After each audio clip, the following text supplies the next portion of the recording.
বহরমপুর থেকে উত্তরপাড়া মোড় থেকে RBCK রোড, এই রোডটার বেহাল অবস্থা। গত 2.5 বছর আগে 19 কিলোমিটার রাস্তা হয়েছিল, 19 কিলোমিটার, আবার এইটা হয়েছিল 13 কিলোমিটার উত্তরপাড়া মোড় থেকে চাঁদপাড়া। তারপরে আবার 9 কিলোমিটার ঘুরিয়ে দেওয়া হয়েছিল গোকর্ণ চাটরা ওই দিকটা।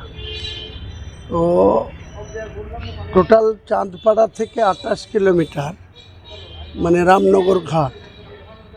এটা দীর্ঘদিন থেকে এই রাস্তাটা দুই সাইডে বাড়ানোর কথা, চওড়া করার কথা, পাশাপাশি এত বেহাল অবস্থা, মানুষের গাড়ি চলাচল করা বা প্রতিদিন মানুষের যে ছোটোখাটো যানবাহন চলে, সবারই লাইফ হাতে করে চলতে হয়। আমরা তো ওই রাস্তায় আসা যাওয়াই ছেড়ে দিতে হয়েছে, আমাদেরকে ঘাট পার হয়ে বেলডাঙাতেও NH-12 উপরেও ভাবদা এবং দুটো জায়গায় রেলে এই আমাদের NH-এর ফ্লাইওভারের কাজ হচ্ছে, সেখানেও জ্যামে দুর্ভোগ।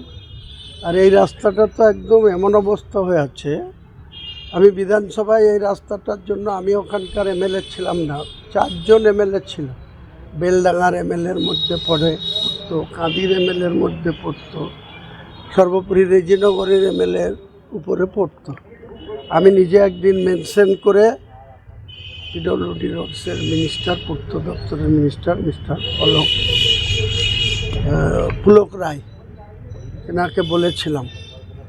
তিনি বিধানসভায় দাঁড়িয়ে বলেছিল যত দ্রুত, সেটা আজ থেকে 8 মাস আগের কথা, বলেছিল যত দ্রুত সম্ভব এখানে ফান্ডিং স্যাংশন করা হবে। এবং এই ডিপার্টমেন্টের সঙ্গেও কথা বলেছিলাম, ওনারাও বলেছিল মুর্শিদাবাদ জেলায় যদি ডিপার্টমেন্টের ফান্ড আসে তাহলে প্রথম কাজটা এই রাস্তাটা হবে।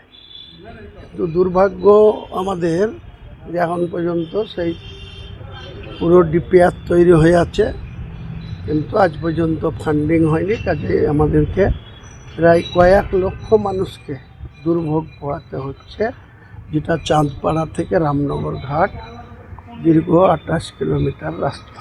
এই রাস্তাটা অবিলম্বে করার, এরপরে ভালোভাবে না বললে দীর্ঘক্ষণ রাস্তা অবরোধ করব মানুষের স্বার্থে।